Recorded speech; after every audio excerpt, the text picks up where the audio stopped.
You finally picked up your first whetstone, watched 15 different sharpening videos, started sharpening, and have dreams of finally showing that smug paper who's boss. Except when you go to slice, it happens again.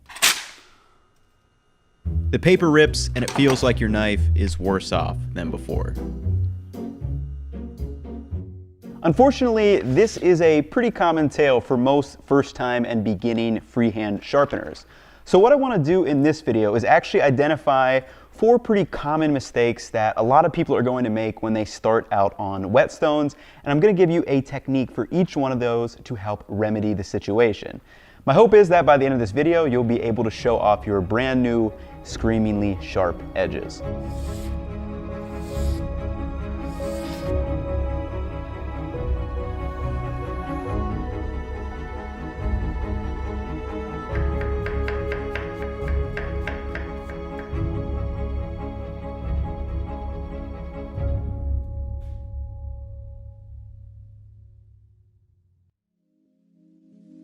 So for this demo video, I'll be using the Shapton ceramic whetstones and this like $15 bargain Gaiuto knife that is great for learning and practiced sharpening.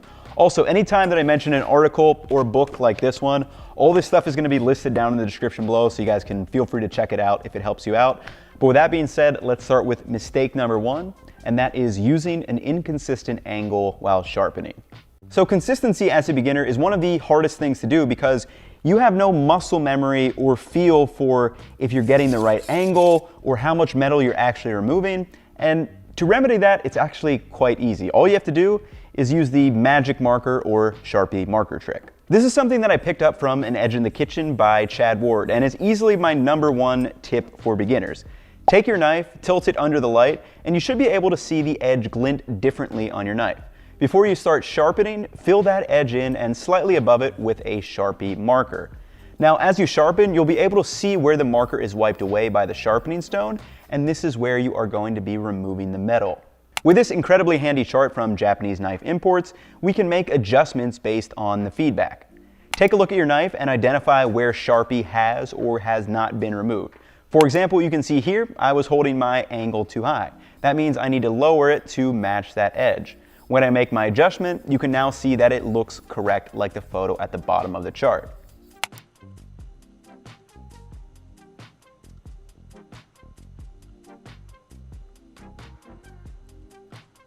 And you can dry off your knife and fill it in with Sharpie as many times as you want throughout this sharpening process. And then to get it all off, all you need to do is use some nail polish remover or acetone, and it will literally just wipe right off.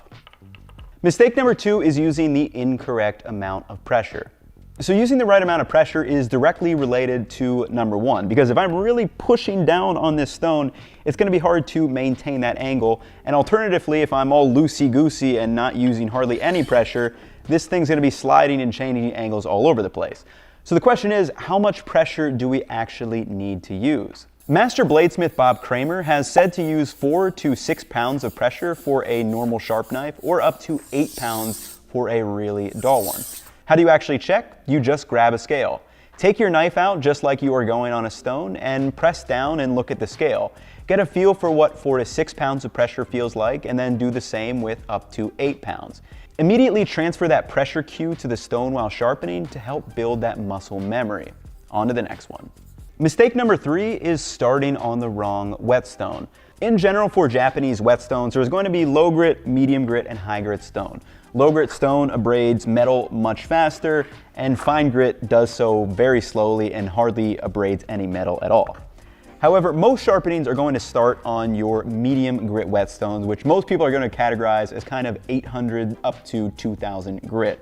And if you need just a single stone, the 1000 grit stone is going to be the one to get. But how do we actually identify which stone we should start on depending on what is the sharpness of our knife? So if the knife you want to sharpen has some microchips in it, or maybe it hasn't been sharpened in a couple years or ever, that edge may be so dull that it's going to need a low grit to help make a new edge.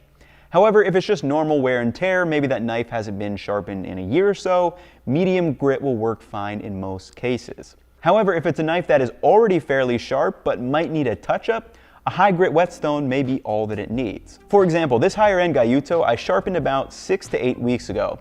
It's still plenty sharp and cuts through paper fine, but it doesn't dig into my fingernail or pass the tomato slice test. However, if I just take a few strokes on both sides with a fine grit whetstone, I've got that edge back in screaming shape. So in summary, evaluate the knife and pick your stone accordingly, but in most cases, you're probably just gonna start on your medium grit whetstone. Mistake number 4 is switching stones too soon. So when you start sharpening, a lot of people get really excited to move up to these high grit whetstones where you can really polish up the edge, make it look nice and shiny, and a lot of beginners think that this is actually where the knife's edge gets sharp. I mean, it's exactly what I thought when I started, but that's not really the case at all. So if the knife's edge is not sharp after using the 1000 grit stone or lower grit stone, it's not going to get exponentially sharper when you move to that 5000 higher grit stone.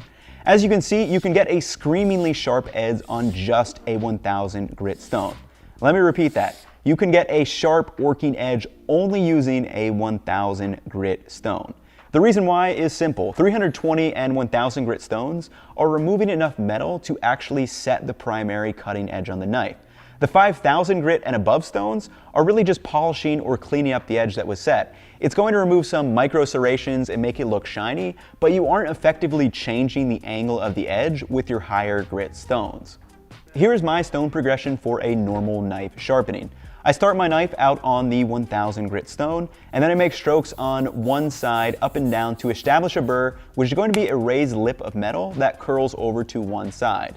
Once I have a burr up and down on one side completely along the length of the knife, I just flip the knife over and repeat that process, which will flip the burr to the other side.